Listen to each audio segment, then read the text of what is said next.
Welcome, everyone. I am Kristina Campbell, your host for Sexual Freedom for Women, Season 2. Release your inhibitions, deeply connect, and unleash your sexual pleasure. Today, I have for you Veronica Monet. Veronica, thank you so much for being with us. So glad to be here. Yay. So I'm going to read a little bit of Veronica's bio so you get to know her a little bit before we jump into this super juicy topic of transforming emotional blocks through sacred sex. So Veronica is a sexologist and relationship coach. Veronica is a relationship coach, sexologist, anger specialist, and founder of the Shame-Free Zone. I love that. And the Exquisite Partnership Formula. She is an internationally acclaimed sexual empowerment change agent. CNN, Fox, Bill Myers' Politically Incorrect, Yale, Stanford, and UC Berkeley are just a few of the numerous news, entertainment, and educational institutions that have hosted Veronica for her forward-thinking insights and expertise. So we are so blessed and lucky to have you here today.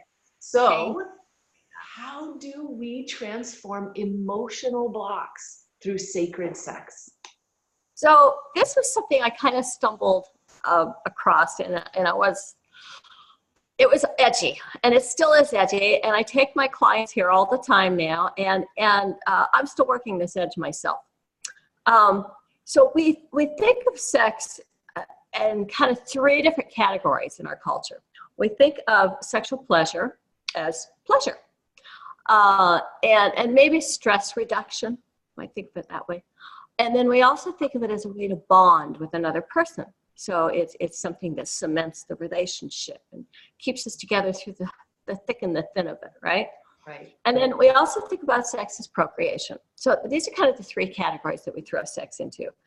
The thing that we lost along the way is that sex is actually a spiritual practice. And I have kind of enlarged upon the idea of it being a spiritual practice and also made it therapeutic. So here's what was happening. My dog got run over by a truck. And this was really, really hard for me. I had two dogs. I was super bonded to this particular dog. And everybody who met her said she's got a human soul. And that's how it felt to me. She was just a really special person. So when she died, I couldn't stop crying. I just cried and cried and cried. For like a month, it just kept going on. And it was just such a grieving process. And finally, I was like, okay, I got to get on with my life. I can't keep doing this. And of course, there was therapy, support groups, friends, journaling, all the usual suspects as far as how we heal ourselves. It's not like I wasn't availing myself of all that, because I was, but it just wasn't happening for me. And so one night, in kind of just desperation to get away from these morose feelings, I thought that I would pleasure myself. And I was alone, and I started to self-pleasure, but I couldn't stop thinking about my grief. Mm-hmm. And I had this epiphany. I thought, what if instead of trying to fight my grief, I just go into it? What if I use the orgasm to actually take me deeper? Maybe part of the issue is that I haven't been able to cry all the way to my core. So although it seemed really strange to be creating pleasurable sensations in my genitals while I was feeling this profound grief that was literally immobilizing me, I did it. And I did have an amazing orgasm, but it wasn't pleasure oriented. It was creating this opening where I was actually able to cry and grieve deeper than I had been able to do. I went someplace. It was just like that orgasm opened me up. It just opened everything up so I could go deep, really, really deep. And what came out of me, of course, was a mournful wailing, like somebody was killing me. It was just horrible. But the orgasm gave me permission to go really deep with those feelings and have that. And here's the good news that I want to report. I stopped crying. I was done. I was done. That was it. So I thought, wow, I've never read about this in a book. I never had a therapist or a coach or a sexologist or a sexological body worker, and I've worked with all of them or interviewed all of them on my radio show, whatever. I've had a lot of exposure here. So this was novel, and I just thought, what would happen? I said, well, maybe I don't want to tell anybody this. It's kind of strange. And then in my coaching practice, we'd hit these emotional roadblocks, and the person just wasn't able to get past it. And sometimes it would be childhood trauma. And I got this idea, well, wait a second. We now know that fetuses are masturbating to the point of orgasm in the womb. So, and I'm not making a blanket statement that all fetuses do, but we do have documentation that some fetuses masturbate to the point of orgasm in the womb. That's really saying that self-pleasuring and orgasm it comes before our first breath of air and our first sip of mother's milk, our first experience of the outside world. It must be really central to our wiring. It must be core to our emotional landscape. And if that's the case, why couldn't we use it therapeutically? Why couldn't we? And of course, my friend and colleague, Joseph Kramer, who started sexological body work years ago, and it was so funny, I was sitting in a room with him. We were a bunch of sex educators meeting in San Francisco every month. And I was sitting right next to Joseph, and he said, I'm going to create a degree in California called sexological bodywork. And I go, you can't have people pay you for a class where they're going to be touching genitals. You're going to go to jail. And of course he didn't. And now this certification is worldwide. But sexological bodywork is actually about using the genitals to extirpate trauma, to release trauma. And, not everybody wants to go see a sexological body worker and allow them to touch them. Yeah. So I give my clients this self-pleasuring exercise where they can go into their trauma, go into their pain, go into their confusion and gain clarity and become more grounded and centered in themselves. And some of them are using it for things like being sexually abused as a child. Now that might seem counterintuitive, but it's working for them. Mm-hmm. It's working for them, and I'm just thrilled to have stumbled across this and to be able to share it. And I think it is a close cousin to the sexological body work. So. I love this. This is beautiful. So if you're open to sharing this ritual or this practice that you offer your clients, that would be amazing. I would love to do that. So basically, I ask them to take their self-pleasuring. When they do this particular exercise, they can always self-pleasure any way they want the rest of the time. But if they're going to do this particular piece of homework, what I want them to do is to create a totally different atmosphere. So it can't be romantic music. If they're going to play music, and I do suggest it, I like music because it kind of helps us expand. But that's the kind of music I recommend, expansive music, whatever that is to you. Mm-hmm. So in my case, I like things like Kevin Wood or Constance Demby, some of the music, Enigma, Delirium, B-Tribe, those kind of, they really take me in a place that's kind of expanded and creative, and I feel more spiritual on it. So that's what I'm looking for, is something that's going to expand the chakras and the energy centers and get people's minds to feeling like anything's possible. But I don't want them to be thinking about sex per se or romance. The other thing is I want them to kind of arouse all the senses. So it's important that they're feeling good about whatever's touching their skin. So if that is a particular type of satin sheet or they like to brush themselves with, some kind of faux fur or a feather or something, that's fine. My go-to is just to give myself like foot and hand massages. Is a way of kind of distressing and starting to center back into my body at the before I move into this. And then I ask them to maybe do some kind of aroma so that we're stimulating our sense of smell. Mm-hmm. And this other thing that kind of allows us to relax and expand. I love incense. Some people like scented candles or essential oils. So there's different possibilities there. The other thing, if taste is your thing, not always really mine, but some of my clients really like this, so I'll suggest, well, have a little sparkling water near your bed, or maybe some chocolate-covered strawberries, something that says you're celebrating you, and this is you and you, right? But we're also getting that sense of taste aroused.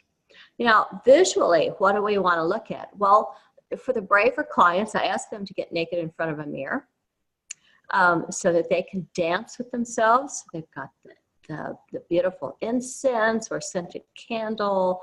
They've maybe given themselves a little hand and foot massage.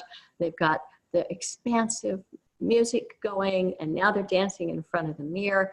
And I'm encouraging them to get past whatever scripts they have around looking at themselves in critical ways, and just start seducing themselves, right? Like really enjoying their eroticism and their nakedness and their body. And then depending on kind of a position they prefer to self-pleasure in, they might decide to go lay down. Most people do, not everybody does. And at that point, I'm asking them to go into the particular issue that they're wanting to work on. And it might involve a picture.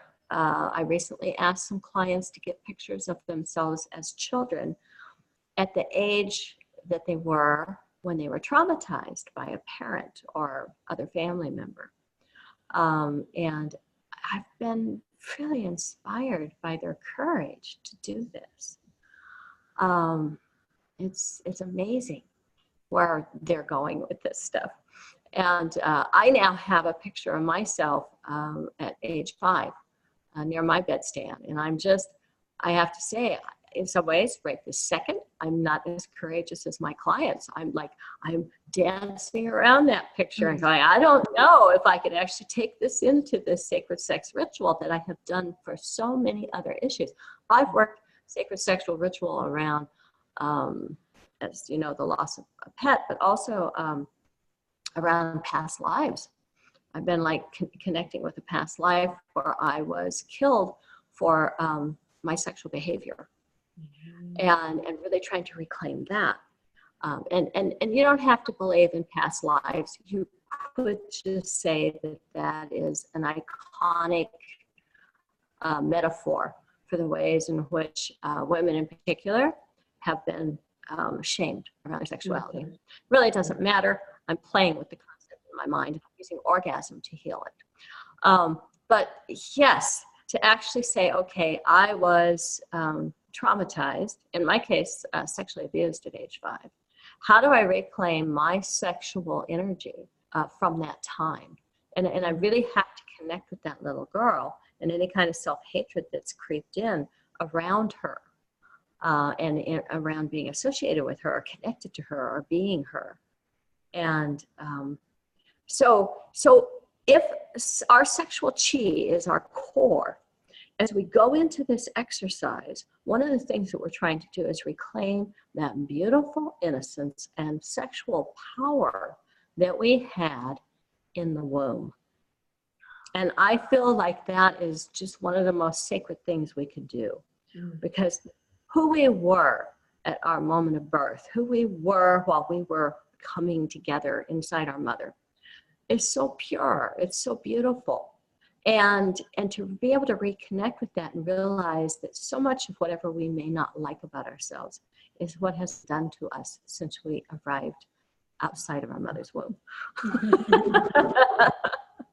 Oh, what a beautiful ritual. It's making me think of my own history, my own story of trauma as a child. And recently this year, I had a massive reframe around my own history of childhood sexual trauma. Because around 5 years old, I was at a babysitter's house.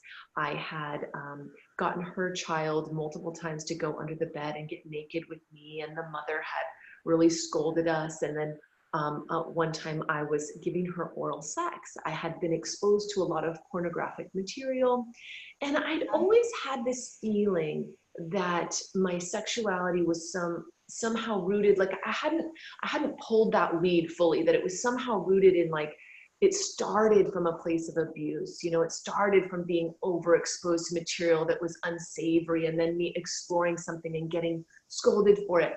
And I had this experience when I was working with a hypnotherapist and NLP practitioner. And she just simply said, oh, your sexual switch, it got turned on really young. Aha. And I just thought, oh, I am a sexually rooted, driven woman. I always have been. And to just completely shift that, with one way of changing things. And that's what you're talking about here. You're talking about creating a ritual to really, like, reclaim the source of your sexuality, to perceive it in a whole new way, and opening up to the real innocence of it. Yes, and in my case, I was sexually abused, and there is nothing erotic about that. There's nothing empowering about that. It's one of the most horrific events of my life, and unfortunately, it went on for years. But to be able to use my sexuality to reclaim the sexual abuse, the territory that the sexual abuse took away from me, I think it's a powerful act. It is saying, unfortunately, we've kind of got this model right now about recovery around sexual abuse, is that somehow or another sex is bad or sex is damaging. And really, I reject the idea that sexual abuse is sex. I think that it is violence, right, pure and simple. It's about dominance and about power. And so I want to use my natural, beautiful sexuality that I was created with or born with. I don't want to say born with, because it was with me before I was born, but that is mine, and to reclaim it from the violence that was done to me by other people. Mm-hmm. And that's where we're able to actually heal and then have a vibrant, full sex life, which is what I have. I have this beautiful, vibrant, sacred sexual path with my partner. And I couldn't have that if I was operating on the model that somehow or another sex damaged me. Mm-hmm. It's like, no, violence parading as sex is what's damaged. I love this. And also what I love, I feel like what you're really offering here is to, really break down the myths that we have around sexuality and what's appropriate within our sexuality. And to really bring in that, like, our healing, our grief, our emotion, our sadness, our rage, like all of that is appropriate within our sexual relationship. And it's just how we create this space to, like, funnel it and really go deeper into it and then fully expel it. And here's, if we go past just the idea of doing this during our self-pleasuring, and start bringing sex as therapy into the partnered sexual encounter. You've got to have a partner who's intelligent and sophisticated and emotionally capable of navigating that terrain. But if both you and your partner are on board for using sex to heal, it's fantastic. What does that look like? Well, it sometimes looks like setting aside 4 hours. It sometimes does. Yes. At least. And taking time to breathe and to center and to connect emotionally and allow whatever's there to bubble up. And then if you need to stop sexual interaction in order to create emotional safety, talk about it, cry in each other's arms, whatever kind of healing you're creating, whatever's coming up, to address that, and then to move right back into sexual play. So that there's not this idea that, oh, no, you touched me or said that thing, and so now I'm triggered, and so, I can't have sex. It's like, I can't have sex right now. Right now, I need you not to touch me. Or I need you to stop touching me that way, and I need you to hold me.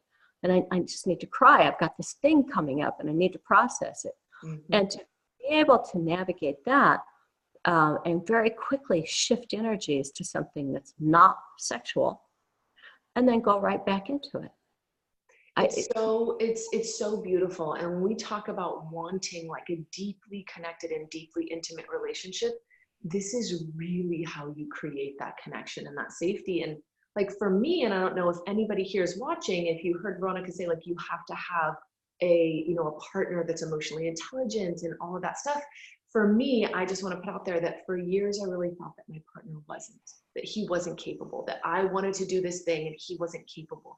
And what happened for me is that slowly over time, you build that capacity. You don't have to think that you're just going to suddenly jump to this other place of, ecstatic crying and weeping and being healed and whole through the connection, but that you just open the space for different things arriving in the bedroom between you. And when you continue to hold that space with each other, it grows and it expands. And one of the most phenomenally healing experiences I have had through sexuality was with my partner, where he was just willing after time to just keep holding that space for whatever was coming through me. And at the end, after it's all processed, he gets to be like, what was that? And then talking about it and communicating about it and being like, I don't know. I just let it out. And this practice of like noticing that something coming up, letting it come out, we get to stop pushing it down, pushing it down, pushing it down. It gives us permission to do that in all areas of our life, which is what we truly want, is to be emotionally intelligent and deeply communicative beings with our children, with our parents, with our lovers. Yes. And so if you are kind of showing up to be each other's sexological body worker, you are basically going to learn how to touch each other, and particularly each other's genitals, in a way that is intuitive. And you're listening, and it's a deep listening to what's happening in the genitals. How are they responding? Because they will tell you a lot too, energetically. And then to give permission to have a whole array of emotions in the sexual interaction. So we have these unfortunate scripts of, it has to be romantic, or it has to be hot, whatever that is. But what if you allow yourself to be playful, childlike? What if all of a sudden during sex you start doing baby talk? Right? What if instead of making all those sexy oohs and ahs, you start laughing hysterically? What does that look like if you give yourself freedom to have all this emotional range with each other? And for me, it looks like absolute freedom. And this huge expansion where I am becoming more and more ecstatic. Yes. And that's exactly it. I mean, that's why I've named my summit Sexual Freedom for Women, because this is what is about finding that freedom within your own body, your emotions, your life, like in the bedroom through sexual connection. Absolutely. So on point, Veronica, you are amazing. For you showing up. And I would love for you to share with our audience the gift that you are sharing today, Exquisite Partnership Formula. Well, I have a free gift on my website. It's called the Exquisite Partnership Word, full color, professionally produced ebook. You're going to love it. It's gorgeous. Beautiful. And it contains in it several different components that I think are key to establishing emotional safety in a relationship. So some of those are anger management techniques and therapeutic approaches that I have towards conflict in a long-term relationship or short-term relationship for that matter. Actually, a lot of these things you can use with your fellow workers at work or neighbors. I've used these techniques actually to help negotiate a bunch of tenants that were having conflict with the landlord. But it's great in the context of a long-term relationship. And the 5 steps that I lay out are really about how to have a no that creates more heart connection. Yes. And I'm actually going to be converting this into a full-size book this coming year in 2019. And the new title is going to be How to Say Your No. Because I think in this Me Too time, we need to know how to say our no. Beautiful. And I think what causes us to be afraid to say that no is the fear of loss. We are afraid of losing that juicy, sensual, sexy connection. And this is something that I became very, very good at, is saying no while creating eroticism. So that's what's in the book. And I love that so much. So this whole conversation that we've had is really about that. How do you create this kind of container within your relationship? And it really does start outside the bedroom. So this is like a perfect gift to lead to creating exactly what we've been sharing about in this conversation. So I'm super. It does. And like you and I have said, if you don't have a valid no, your yes is meaningless. Yes, that's right. So ladies, if you are listening and you want to create this kind of relationship in the bedroom with your partner, it really does start with emotional intelligence. So go and click on the link below to get this lovely gift from Veronica. And thank you so much for being here. And I am so excited for this book to come out in 2019. Yeah, me too. I am too, actually. I'm going to be, after you and I get off, I'm going to go do my promo video for it. So fun. All right. Thank you all so much for being here. Getting deeper into your emotions and into your sex life. You are courageous and you are brave women. And we will talk to you soon. Bye.